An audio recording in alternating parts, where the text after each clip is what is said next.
तो हम लोग ये पढ़ा था स्लोप इंटरसेप्ट फॉर्म, ठीक है, जहाँ पे इंटरसेप्ट कर रहे हैं वो स्लोप इंटरसेप्ट फॉर्म, इसका इक्वेशन ये मिला था, ठीक है।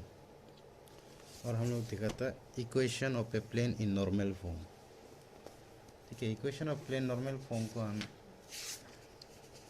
सॉल्व नहीं करा है, यहाँ पे सॉल्यूशन तो है, आना तो नहीं चाहिए। देखिए क्वेश्चन पेपर चेक करता है तो ये नॉर्मल फॉर्म होता है, ये एक नॉर्मल होता है, ठीक है। तो यहाँ से नॉर्मल फॉर्म, जहाँ पे जो इक्वेशन हम लोग को मिला है L X plus M Y plus N Z, ये इक्वेशन ऑफ नॉर्मल है, ठीक है, इक्वेशन ऑफ प्लेन है नॉर्मल फॉर्म में। तो जहाँ पे जो एल एम एन है जो डायरेक्शन कोसाइंस है, ठीक है, ये डायरेक्शन कोसाइंस होता है नॉर्मल का, ऑफ नॉर्मल। तो ये नॉर्मल का डायरेक्शन कोसाइंस होता है, ठीक है। और ये जो पीक होता है, ये जो पी होता है, ये परपेंडिकुलर डिस्टेंस है ओरिजिन से प्लेन में, प्लेन और ओरिजिन का परपेंडिकुलर डिस्टेंस है। और ये डिस्टेंस है, यानी कि ये पी जो हमेशा इज ऑलवेज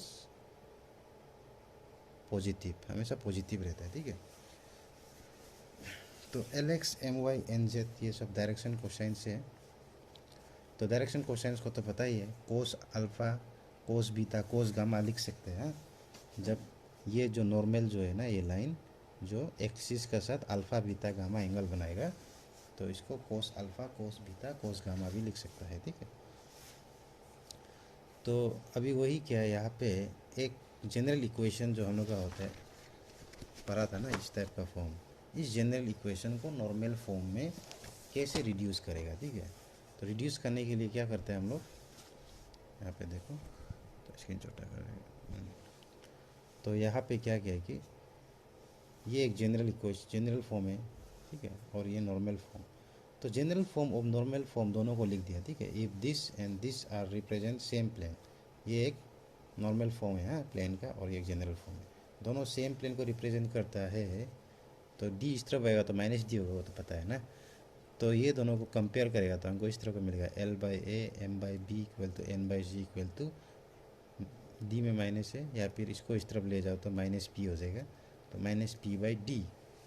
जिस तरह से कंपेयर करने करो, दोनों को कंपेयर करेगा तो हमको इस तरह का इक्वेशन मिल जाएगा, इक्वेशन 1, ओके। तो यहाँ से क्या पता चल रहा है कि एल और ए प्रोपोर्शनल में है, देखा था ना, डायरेक्शन कोसाइन हमको पढ़ा था ना, और डायरेक्शन रेशियो पढ़ा था, ठीक है। तो डायरेक्शन रेशियो क्या होता है, 3 नंबर होता है जो डायरेक्शन कोसाइन का साथ प्रोपोर्शन में रहता है, ठीक है। तो यहाँ से क्या पता चल रहा है, एल और ए, एम बी एन सी एक दूसरा का प्रोपोर्शन में है। यानी कि यहाँ से क्या पता चल रहा है, अभी नहीं लिखा हुआ है कि ए बी सी जो ये नॉर्मल का जब जनरल इक्वेशन देगा प्लेन का, ठीक है, तो उसका नॉर्मल का इक्वेशन ये होगा, और ये इक्वेशन का जो डायरेक्शन रेशियो होगा वो जनरल इक्वेशन का एक्स वाई जेड का कोफिशिएंट होगा, यानी कि ए बी सी जो डायरेक्शन रेशियोस होगा।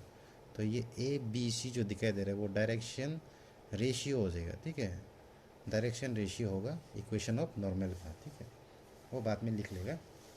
तो यहाँ से निकाल रहा है कि क्या शो कर रहा है कि डायरेक्शन कोसाइन नॉर्मल का जो ए एक्स बी वाई का प्रोपोर्शनल है ए बी सी का, ठीक है, ए बी सी का प्रोपोर्शनल है, यानी कि ए बी सी जो डायरेक्शन रेशियोज है, ठीक है। तो यहाँ से क्या मिला, L equal to this, M equal to this and N equal to this, ठीक है, इक्वेशन 1 से मिल गया, सिंपल है। स्क्वायर एंड ऐड कर दिया तीनों को तो ये मिल गया, पी स्क्वायर कॉमन नहीं लिया, ठीक है। ये तो सिंपल कैलकुलेशन है, जिससे L square M square N square direction cosine है, जिसका वैल्यू हमेशा 1 आता है, पता है ना, तो ये 1 आ गया, ठीक है। जिससे हम लोग पी स्क्वायर को ऐसे लिख सकते हैं, पी को ऐसे लिख सकते हैं, ठीक है, स्क्वायर स्क्वायर का दिया प्लस माइनस, ठीक है। तो नेक्स्ट, तो since P is always positive, तो अभी नेक्स्ट जो इधर में था, यहाँ से हमको मिला था कि पी का value plus minus D root A square माइन ये मिला था, ठीक है। और पी तो हमेशा पॉजिटिव रहेगा, इसलिए ये नेगेटिव नहीं हो सकते, ठीक है। तो डी का वैल्यू अचानक नेगेटिव हो जाएगा, जैसे कि डी का वैल्यू मान लो -3 हो जाएगा, तो पी को पॉजिटिव बनाने के लिए क्या करेगा हम, ये इक्वेशन को सॉल्व करेगा, माइनस इंटू -3 पॉजिटिव बनाने के लिए पी को, जो फॉर्मूला में ये वैल्यू को लेगा -d बोल के लेगा, क्योंकि डी तो पहले से नेगेटिव है ना, इसको पॉजिटिव बनाने के लिए माइनस डी बोल के लेगा। उसी का ऐसे डी का वैल्यू 3 होने से तो पॉजिटिव पहले से ही है, इसलिए डायरेक्ट पॉजिटिव ही है, को पॉजिटिव बनाने का जरूरत नहीं है। इसलिए इससे हम लोग निकला है कि पी तो हमेशा पॉजिटिव रहता है, इसलिए डी अगर नेगेटिव होगा तो हम इधर, और डी पॉजिटिव होगा तो ये पॉजिटिव वाला फॉर्मूला को लेगा, अगर डी नेगेटिव हो जाता है तो नेगेटिव वाला लेगा। ठीक है, तो जिससे हम लोग परपेंडिकुलर डिस्टेंस को निकाल सकते हैं। ठीक है, तो ये तो परपेंडिकुलर डिस्टेंस का हो गया, तो जिससे हम लोग एल का वैल्यू मिल जाता है, L equal to minus plus A M equal to this, जो हम लोग का जो इक्वेशन था ना ये एल, ठीक है, एल का वैल्यू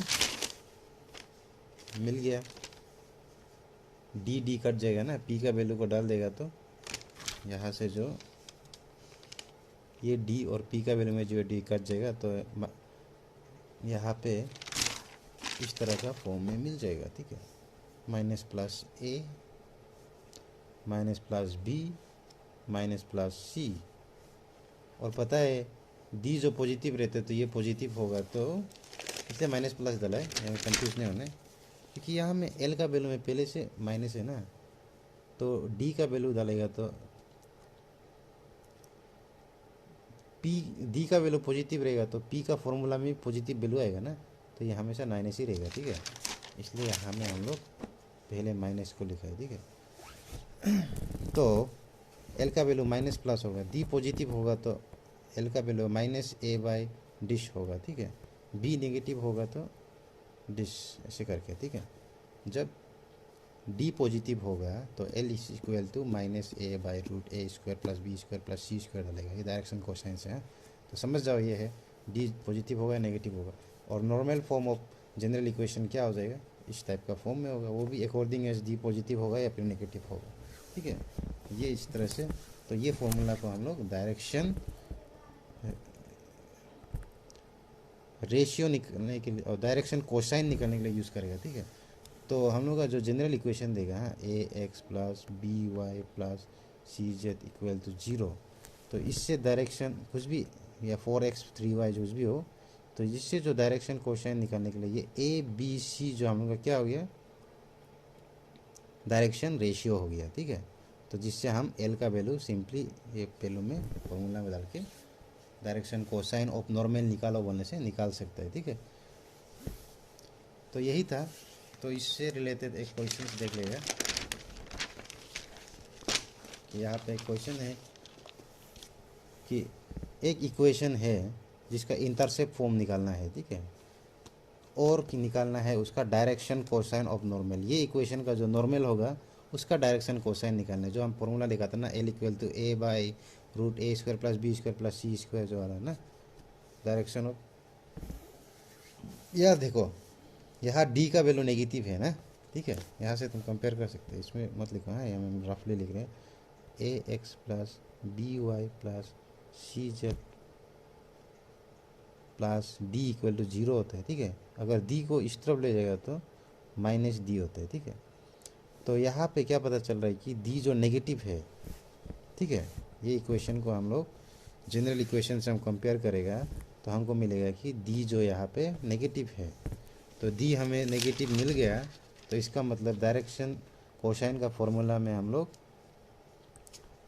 ये लेगा, ये वैल्यू को लेगा ए बाय रूट, हमें कुछ माइनस डालने का जरूरी नहीं है। ठीक है, डायरेक्शन कोसाइन पे, तो यहाँ से डी पॉजिटिव है या नेगेटिव है वो देखते हैं। ठीक है, तो जनरल इक्वेशन को सबसे पहले तो इंटरसेप्ट फॉर्म में लिखने के लिए स्लोप इंटरसेप्ट फॉर्म को हम लोग यूज़ करेगा, जो कि होता है इस तरह का फॉर्म। तो हम लोग जो भी इक्वेशन है उसका राइट साइड को हम लोग 1 बनाने से हो गया। ठीक है, 1 बनाने के लिए क्या करना है, यहाँ से तो जो भी इक्वेशन था मेरा उसको इस तरह को 1 बनाने के लिए 9 से डिवाइड कर देगा, तो सबको 9 से डिवाइड कर देगा, और इसका जो एक्स वाई जेड का कोफिशिएंट है उसको नीचे कर देगा, तो हम लोग को X by alpha Y by beta Z by gamma equal to 1 type का फॉर्म में मिल जाएगा, जो कि है स्लोप इंटरसेप्ट फॉर्म। इससे क्या मिला है कि इंटरसेप्ट पॉइंट हम लोग का जो है 9 है, 9/2 है, -9/2, ये सिंपली 1 मार्क का क्वेश्चन ना, सिंपल डायरेक्ट स्लोप इंटरसेप्ट मिल जाता है।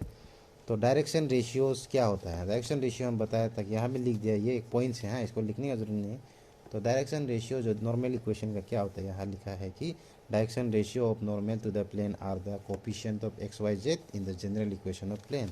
तो coefficient of X Y Z general equation में क्या है, यहाँ का 1 है, यहाँ में 2 है, यहाँ में -2 है। तो ये 1 2 -2 जो डायरेक्शन रेशियो हो गया। तो डायरेक्शन रेशियो मिल गया तो डायरेक्शन कोसाइन नॉर्मल का डायरेक्ट मिल जाएगा, क्योंकि डी जो यहाँ पे क्या था, डी तो यहाँ पे था नेगेटिव, इसलिए यहाँ पे फॉर्मूला में डायरेक्ट पॉजिटिव वाला आएगा। 1/रूट यानी कि a/√a² + b² + c², b/√a² + b² + c² and c/√a² + b² + c²। तो यहाँ से हम लोग ये वैल्यू को पुट कर दिया, जिससे हम लोग का डायरेक्शन कोसाइन मिल गया। ठीक है, इस तरह हम लोग इजीली डायरेक्शन कोसाइन को मिल सकता है। ठीक है, ऐसे कुछ कुछ एग्जांपल्स किताब से भी देख लो। नेक्स्ट वीडियो में हम लोग चेक करेगा ये प्लेन से क्वेश्चन पेपर में क्या क्या क्वेश्चन आए चेक करेगा। तुम लोग कुछ क्वेश्चन भेजने तो हमको भेजो, हम भी चेक करेगा, इसके बाद वीडियो बनाएगा। ठीक है।